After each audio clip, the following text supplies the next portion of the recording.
कीर्ति सिंह नाम की एक छात्रा जिसने बीटेक में पढ़ाई करने के लिए अभी पिछले महीने ही कॉलेज में दाखिला लिया था, वह अपनी पढ़ाई पूरी करने के लिए अपने घर से अपने स्कूल की दूरी करीब 35 किलोमीटर तक रोज ऑटो से आती जाती थी। उसके माता पिता के कुछ सपने थे और उसकी भी कुछ ख्वाहिशें थी, जिसके लिए वो इतनी लगन और मेहनत से आ जाकर कॉलेज तक पढ़ाई कर रही थी।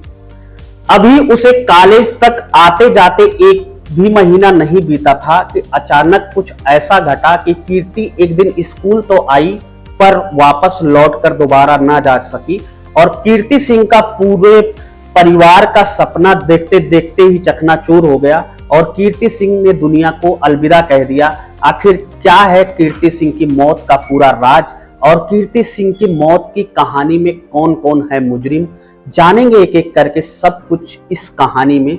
दोस्तों वीडियो में आगे बढ़ेंगे, पर वीडियो में आगे बढ़ने से पहले आपसे मेरा छोटा सा विनम्र अनुरोध कि अभी तक चैनल को सब्सक्राइब ना किया हो तो चैनल को सब्सक्राइब कर लेना, साथ में बेल आइकन की बटन को दबा लेना ताकि नोटिफिकेशन कहानी का आसानी से मिल जाए। आइए बिना देरी के वीडियो को शुरू करते हैं। तो उत्तर प्रदेश का एक जिला है हापुड़। हापुड़ का ही एक कस्बा पड़ता है पन्नापुरी। पन्नापुरी में एक परिवार रहता था जिसके मुखिया रविंदर सिंह हैं। रविंदर सिंह मध्यम वर्गीय परिवार के थे। घर में जो बच्चे थे वो पढ़ाई लिखाई कर रहे थे। रविंदर सिंह भी खुद एक प्राइवेट नौकरी करते हैं और उनकी सोच है कि उनके घर के जो बच्चे हों वो पढ़े लिखे हों। इसी सोच को आगे बढ़ाते हुए उन्होंने अपनी पुत्री को एक अच्छे कॉलेज में गाजियाबाद में बीटेक में एडमिशन दिलाया। बीटेक प्रथम वर्ष की कंप्यूटर साइंस की छात्रा थी और उसने अभी पिछले मंथ ही कॉलेज में एडमिशन लिया था। कीर्ति सिंह 27 अक्टूबर 2023 को अपने घर से कॉलेज आती है और पूरा दिन कॉलेज में पढ़ाई करने के दौरान शाम को जब स्कूल की छुट्टी 4 बजे वो कॉलेज से बाहर आती है और ऑटो का वेट करती है। आखिर में उसे 4:30 बजे ऑटो मिल जाता है और वो ऑटो ड्राइवर और अपनी एक सहेली के साथ ऑटो में सवार हो जाती है और अपने घर की तरफ आगे बढ़ता है उसका ऑटो। और ऑटो में बैठे बैठे ये ऑटो आ जाता है गाजियाबाद से हापुड़ जाने वाले NH9 पर। अभी ऑटो राष्ट्रीय राजमार्ग 9 पर एक जगह पड़ती है डासना फ्लाईओवर। डासना फ्लाईओवर को जैसे ही ऑटो क्रॉस करता है, ऑटो वाला देखता है कि एक बाइक सवार 2 सोहदे कीर्ति सिंह जिस साइड में बैठी है उस साइड में अपनी बाइक को लगाकर कुछ छीनने का प्रयास कर रहे हैं। कीर्ति सिंह जब तक कुछ समझ पाती तब तक कीर्ति सिंह के गले के पास इन दोनों सोहदों का हाथ आ जाता है और कीर्ति सिंह को अब ये लगता है कि कहीं ना कहीं से ये दोनों जो छीनने वाले लोग आए हैं ये मेरे गले में पड़ी चैन को छीनना चाहते हैं, क्योंकि कीर्ति सिंह ने गले में एक सोने की चैन पहन रखी थी, इसलिए उसका डर लाजमी था। इन दोनों सोहदों का अपनी भाषा में जवाब देती है। अब ये सोहदे पीछे हट जाते हैं, लेकिन अभी इस ऑटो ने 1 किलोमीटर की दूरी भी नहीं तय की होगी तब तक सोहदे बाइक से दोबारा वापस आते हैं। इस बार वो स्पीड को अपनी तेज करते हैं और कीर्ति सिंह के ऊपर अपना जैसे हाथ डालते हैं। कीर्ति सिंह के हाथ में मोबाइल था और उनके हाथ में मोबाइल आ जाता है। अब कीर्ति सिंह से वो मोबाइल छीनने का बहुत प्रयास करते हैं, पर कीर्ति सिंह ने बहादुरी दिखाते हुए उनका उन्हीं के भाषा में जवाब दिया और ये बहादुर लड़की लगातार 1 किलोमीटर तक ऑटो तेजी से चलता रहा, बाइक भी बगल में तेजी से चलती रही, पर कीर्ति सिंह ने हार ना मानते हुए सोहदों को खदेड़ने का प्रयास किया। लेकिन इसी बीच कीर्ति सिंह का हाथ उन सोहदों के हाथ में आ जाता है और उन सोहदों ने अब कीर्ति सिंह को नीचे खींच लिया था। अब कीर्ति सिंह रोड के बीचों बीच में आ चुकी थी और कीर्ति सिंह टेम्पो से नीचे आ चुकी थी।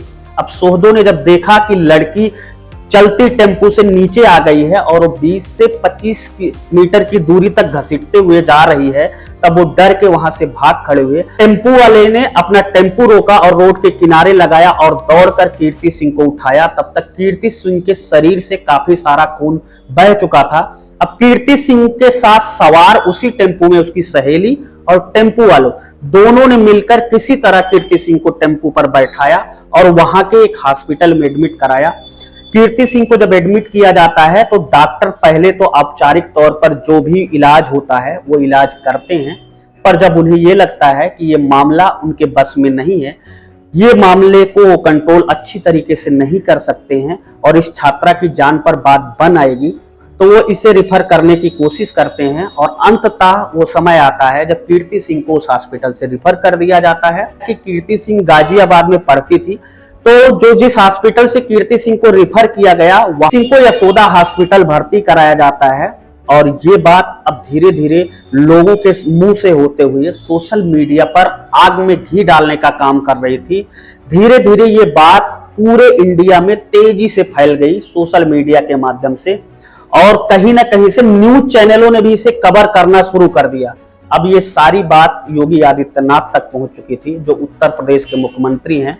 और आपने उत्तर प्रदेश के मुख्यमंत्री को देखा होगा कि उनका दो ही चीज होता है किसी मामले में, या तो बुलडोजर घर गिराएगा, या तो जो सामने वाला किसी भी कैटेगरी का है, अगर लड़की के साथ छेड़खानी हुई है या किसी प्रकार की कोई बदतमीजी हुई है तो मौत, आप जानते हैं कि क्या करते हैं वो, इनकाउंटर से नीचे कोई भी सजा नहीं होती है उनकी। और शायद उनकी खूबी है, अच्छाई है और अच्छा भी है। ऐसे लोगों के लिए ऐसा होना बहुत जरूरी है। समाज में ऐसे लोगों को कहीं से जीने का अधिकार नहीं है।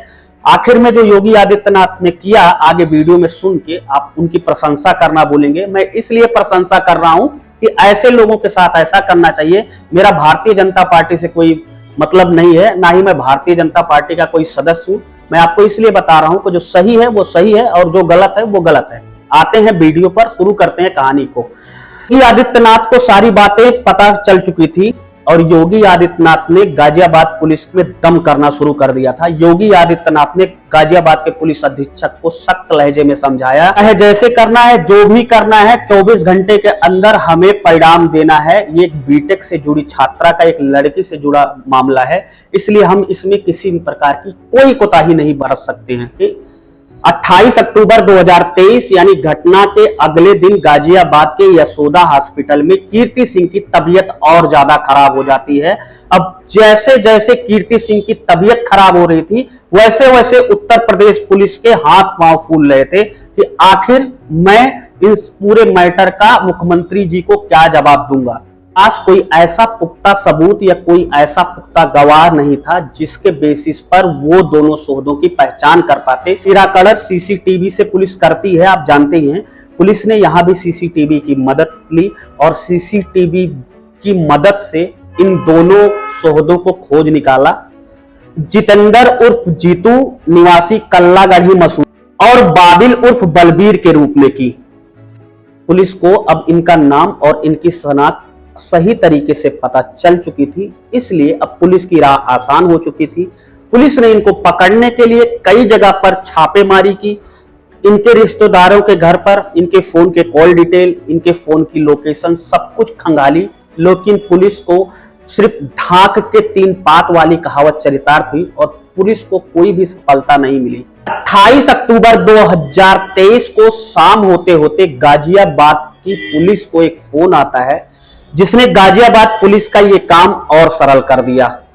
गाजियाबाद पुलिस को फोन पर बताया गया कि ये दोनों शातिर अपराधी भागने के फिराक में एक जगह पर बैठे हैं और ये किसी भी टाइम यहां से भाग सकते हैं। अब पुलिस ने इनके ऊपर अपना दबाव बनाया। पुलिस ने वहां पर अपनी कई टीमें भेजी, साथ में उत्तर प्रदेश की पुलिस, एसटीएफ और भी जो फोर्सें होती हैं, स्पेशल फोर्सें भेजी गई इनको काबू करने के लिए और इनको पकड़ने के लिए। पुलिस बलबीर और जीतू को पकड़ने ही वाली थी कि बलबीर हाथ छुड़ाकर भागने लगता है और जीतू भी भागने लगता है। जीतू अंततः पुलिस की गिरफ्त से भाग जाता है और बलबीर भागने के दौरान ही पुलिस की गोली का शिकार हो जाता है और पुलिस उसके पैर में गोली मार देती है। अब जब पुलिस ने उसके पैर में गोली मार दी तो बलबीर भागने में असमर्थ। अब भाग के कहां जाओगे, भाग के कोई उपाय नहीं है भागने का। पुलिस ने बलबीर को बाकायदा उठाया और हॉस्पिटल में एडमिट कराया, लेकिन तब तक जितेंद्र उर्फ जीतू वहां से भाग निकला। अब इधर 29 अक्टूबर 2023 को वो बेचारी कीर्ति सिंह अपनी जिंदगी से लड़ते लड़ते आखिर हॉस्पिटल में जिंदगी की जंग हार जाती है और उसकी मौत हो जाती है। बात पुलिस को एक बार फिर से पता चली तो पुलिस के हाथ पांव फूलने लाजमी थे, क्योंकि पूरी कमान उत्तर प्रदेश के मुखिया, उत्तर प्रदेश के तेतरा मुख्यमंत्री योगी आदित्यनाथ के हाथ में थी। इसलिए पुलिस ने अपनी छवि और अपने आप को बचाए रखने के लिए अपना कॉम्बिंग ऑपरेशन, अपना सर्च ऑपरेशन और जितनी भी फोर्सें स्पेशल तरह की थी सारी फोर्सों को लगा दिया। चाहे कुछ भी हो जाए, जैसे भी हो, जीतू उर्फ जितेंद्र उर्फ जीतू को खोज निकालना है और पुलिस को आखिर सफलता मिल ही जाती है। पुलिस को मुखबिर द्वारा सूचना दी जाती है, गांव में ही रुका है। उसके बाद अपने गांव से नहर की पटरी से होते हुए कहीं जाने की तैयारी में है। पुलिस अब पूरा डेरा इस नहर के पटरी पर डाल चुकी थी और अचानक वो समय भी आता है जब जितेंद्र उर्फ जीतू की पटरी से गुजर रहा होता है। पूरी पुलिस वहां पर मुस्तैद थी और सादे वर्दी में थी, इसलिए जितेंद्र उर्फ जीतू को कोई शक नहीं होता है। और पुलिस के एक जवान ने जब जितेंद्र उर्फ जीतू को पकड़ा तो उसने पुलिस से हाथापाई की और मारने का प्रयास किया। बचाव के लिए पुलिस ने जितेंद्र उर्फ जीतू के ऊपर भी कई फायर झोंक दिए। जितेंद्र को कई गोलियां शरीर में लग चुकी थी। पुलिस अंततः जितेंद्र को लेकर हॉस्पिटल जाती है और हॉस्पिटल में जितेंद्र को डॉक्टर मृत घोषित कर देते हैं। यह पूरा घटनाक्रम ऐसा था जब 72 घंटे के अंदर एक जागरूक मुख्यमंत्री और एक तेज तर्रार मुख्यमंत्री के होने की वजह से पूरा मैटर 72 घंटे के अंदर जो रिजल्ट होना चाहिए, तो इन जैसे लोगों के लिए रिजल्ट होना चाहिए, वो रिजल्ट इनको मिल गया। इनको 72 होरों से मिलवा दिया उत्तर प्रदेश पुलिस ने। जब ये बातें कीर्ति सिंह और उनके गांव वालों और लोगों को सोशल मीडिया के माध्यम से पता चली, लोगों की वजह से कीर्ति सिंह की दर्दनाक मौत हुई थी।